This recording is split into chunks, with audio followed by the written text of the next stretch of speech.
and I've tested it in a lot of horoscopes where I've seen that it gives a kind of a nature where there is a compatibility and the relationship is better.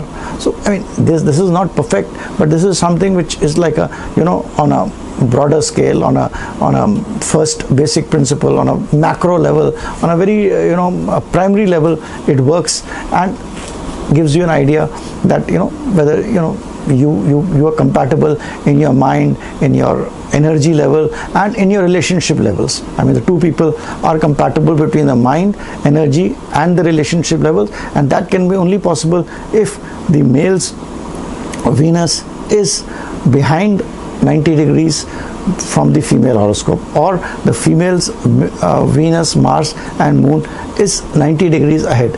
And closer it is, I feel the better it is. Try it out, you will see it works in most of the cases. So it is better to look at these broader aspects and look at a compatibility before you get into a relationship, rather than just going in for that number game of 32 points. The whole system is very complex, the whole system is very deep, but this is just a video which I am giving for the youngsters. If you have your chart, look at your ascendant. Your ascendant should not be same. The Moon, Venus and Mars, as I've explained to you, should not be 90 degrees away between the male and the female. With my basic presumption, it is the male Moon which goes after the female Moon, the male Venus which goes after the female Mars, and so on and so forth. I mean, these are the three planets which you should take into consideration and have a look in this way. I'm sure it will be better than the point system which people apply. Now, coming to the second very important aspect is the role of Saturn and the timing of events. One thing which I would like to mention here, which is very important, I've seen, is Saturn delays. Saturn delays. And Saturn, in the case of two ascendants, that is Cancer, Kark and Leo, semi-ascendants, the 7th house is ruled by Saturn. And I have mostly seen in the case of Cancer ascendant, the married life is an issue, because the 7th house is ruled by Saturn and Saturn has its own issues. So even Lord Rama had Cancer ascendant. So whenever you have Cancer ascendant and the 7th house is ruled by Saturn, it creates some kind of delay, denials and some frustration, and it happens in all the cases of Cancer ascendants. Check it out for yourself. In the case of Leo, it is not that much, because in case of Leo, the 7th house is ruled by Aquarius, which happens to be the Mool Trikon sign of Saturn.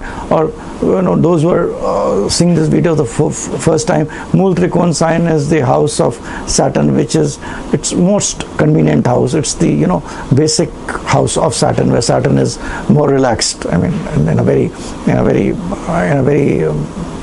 simplistic way. So it does not create that kind of great problems. But in case of Cancer ascendants, where the 7th lord becomes Saturn, it creates issues.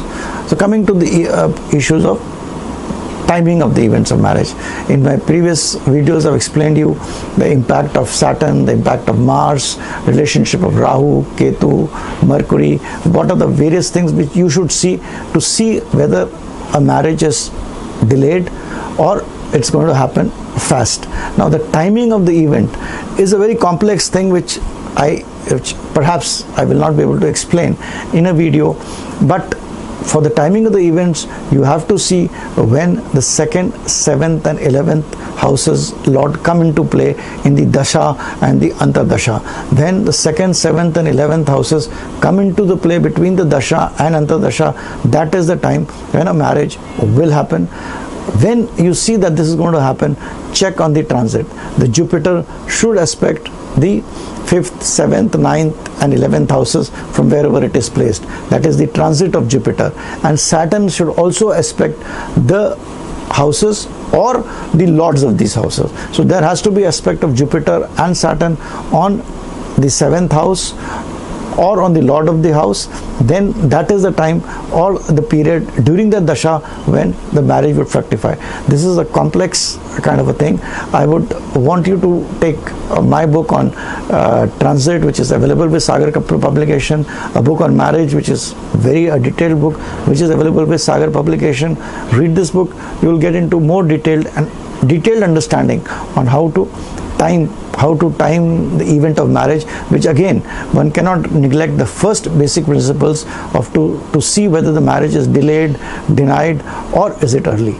And then we go into the timing, and when we go into timing, it has to be the basic chart, the Navamsha chart, the Nakshatra Lord, the Sub Lord, and various other factors which have to be taken into consideration to pinpoint, and the final pinpoint is done by the transit. So here again a very complex system where you can go for my book.